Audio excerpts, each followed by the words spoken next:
Welcome friend once again to another video. हा जो video आहे आपला व्हिडिओ नंबर 7 म्हणजे 7वा व्हिडिओ आहे या नवीन चॅनलवर जे आहे रेग्युलरली व्हिडिओज अपलोड होत आहेत।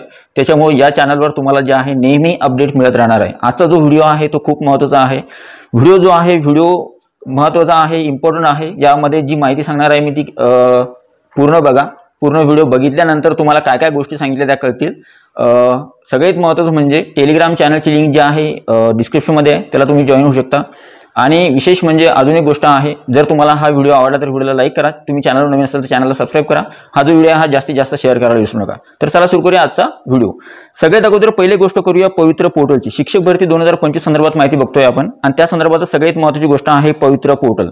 पवित्र पोर्टलचं कामकाज जे आहे ते नुकत्याच येणाऱ्या काही दिवसांमध्ये सुरू होणार आहे। कारण की जसं तुम्ही बघितलं की आता सद्यस्थितीमध्ये जी आहे निकालाची तारीख जवळ आलेली आहे आणि निकाल कोणत्याही क्षणी लागू शकतो। म्हणजे टेट एक्झाम 2025 चा निकाल केव्हाही लागू शकतो। त्याच्यामुळे पवित्र पोर्टल जे आहे, पवित्र पोर्टलवर तुम्हाला नव्यानं नोंदणी करावी लागणार आहे। आणि पवित्र पोर्टलवर रजिस्ट्रेशन किंवा नव्यानं नोंदणी करण्याची जी प्रक्रिया आहे ती लवकरच सुरू होणार आहे। येणाऱ्या 20-25 दिवसाच्या आतमध्ये किंवा 20-25 दिवसानंतर जे आहे रिझल्ट लागल्यानंतर ही प्रक्रिया सुरू होणार आहे। त्याच्यामुळे तयारीमध्ये राहा।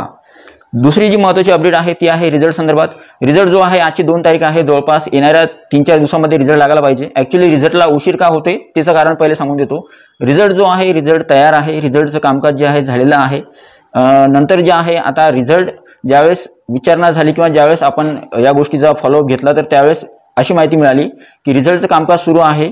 अधिकारी वर्ग जे आहेत त्यांनी निकाल जो आहे केव्हाही घोषित होतो सांगितलं त्यांनी। विशेष म्हणजे अजून एक गोष्ट सांगितली त्यांनी की याच्यामध्ये जर समजा काही त्रुटी असतील किंवा काही गोष्टी असतील की ज्या बघायच्या बाकी आहे, त्याच्यामुळे रिझल्ट डिस्प्ले होण्यासाठी थोडा उशीर होतोय। रिझल्ट लवकरात लवकर जो आहे ऑफिशियल वेबसाईटवर तुम्हाला दिसणार आहे। ज्यादा कदाचित रिझल्ट आजही लागू शकतो किंवा उद्याला किंवा परवाला किंवा येणाऱ्या काही हप्त्यामध्ये।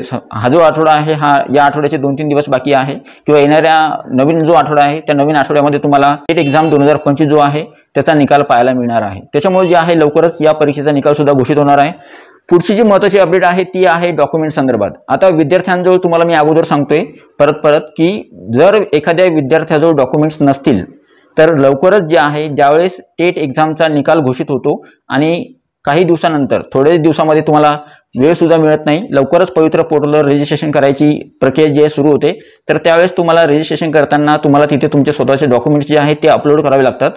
पूर्ण प्रकारचे डॉक्युमेंट्स जे आहेत तुमचे 10वी 12वी ग्रॅज्युएशन, पोस्ट ग्रॅज्युएशन, अजून काही तुमचं इतर क्वालिफिकेशन असेल तर ते, आणि सोबत तुमची टीईटी परीक्षेचं जे क्वालिफिकेशन आहे ती पेपर 1 पेपर 2, त्याच्यामध्ये 2 टीईटी आहे, सेंट्रल गव्हर्नमेंटची सीटेट आणि महाराष्ट्र गव्हर्नमेंटची महा टीईटी, या संदर्भातची माहिती आणि तुमच्या व्यक्तिगत जी माहिती आहे ती सुद्धा माहिती जी आहे तुम्हाला अपडेट करावी लागते। आता अजून एक प्रश्न आहे की तुम्हाला पवित्र पोर्टलवर रजिस्ट्रेशन करताना टेट एक्झाम मध्ये जी माहिती तुम्ही नोंद केली होती त्या माहितीमध्ये काही बदल करता येणार आहे का, किंवा त्याच्यामध्ये काही शिल्लक ज्या गोष्टी आहेत त्या ऍड करता येणार आहे का?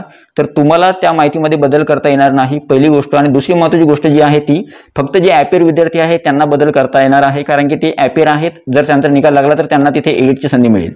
दुसरी अजून एक महत्त्वाची गोष्ट आहे की जर समजा तुम्ही परीक्षा झाल्यानंतर जर टीईटी परीक्षा पास केली, टेट एक्झाम 2025 झाल्यानंतर जर तुम्ही टीईटी परीक्षा पास केली, नवीन टीईटी परीक्षा, तर त्यावेळेस त्याची जी क्वालिफिकेशन आहे किंवा ती जी माहिती आहे ती तुम्हाला इथे ऍड करायला मिळणार नाही। ही एक महत्त्वाची गोष्ट होती।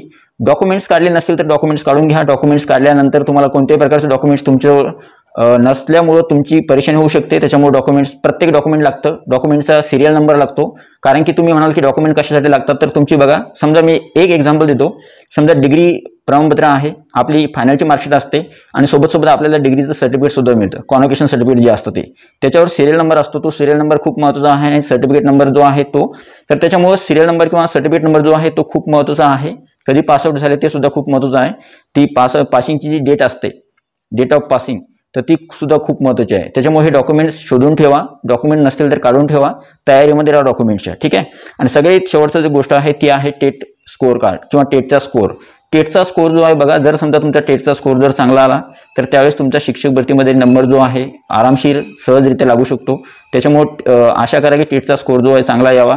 टेटचा स्कोअर जर चांगला असेल तर त्यावेळेस तुमचा शिक्षक भरतीमध्ये नंबर लागू शकतो। आणि काल मी जसं सांगितलं की सेफ स्कोअर जो आहे तो आपण जनरल सेफ स्कोअर सांगितलं की 130च्या समोरचे जे आहेत सेफमध्ये आहे, पण जोपर्यंत जागा येणार नाही तोपर्यंत कन्फर्म आपल्याला मानता येणार नाही। 100 वालाही लागू शकतो, 80 वाला सुद्धा लागू शकतो। जसं मी सांगितलं आता खेळाडू उमेदवार मिळतच नाहीत, मग अशा वेळेस जे आहेत काही उमेदवार असे जे मिळत नाहीत त्यांचा कट ऑफ खूप खाली येतो किंवा ज्यांनी आरक्षण घेतलेलं आहे त्यांचा कट ऑफ, ठीक आहे।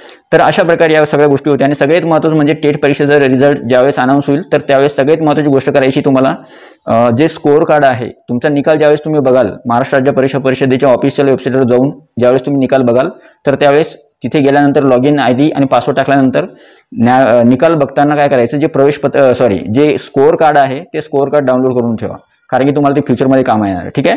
तर अशा प्रकारे या सर्व अपडेट्स होती किंवा या सर्व गोष्टी होत्या। आय होप हा जो व्हिडिओ तुम्हाला आवडला असेल। व्हिडिओ आवडला तर व्हिडिओला लाईक करा, तुम्ही चॅनलवर नवीन असाल तर चॅनलला सबस्क्राईब करा। भेटूया पुढच्या व्हिडिओमध्ये, तोपर्यंत व्हिडिओ बघितल्याबद्दल thank you so much, take care, bye bye. आणि हा जो व्हिडिओ आहे जास्तीत जास्त शेअर करायला विसरू नका। Thank you so much.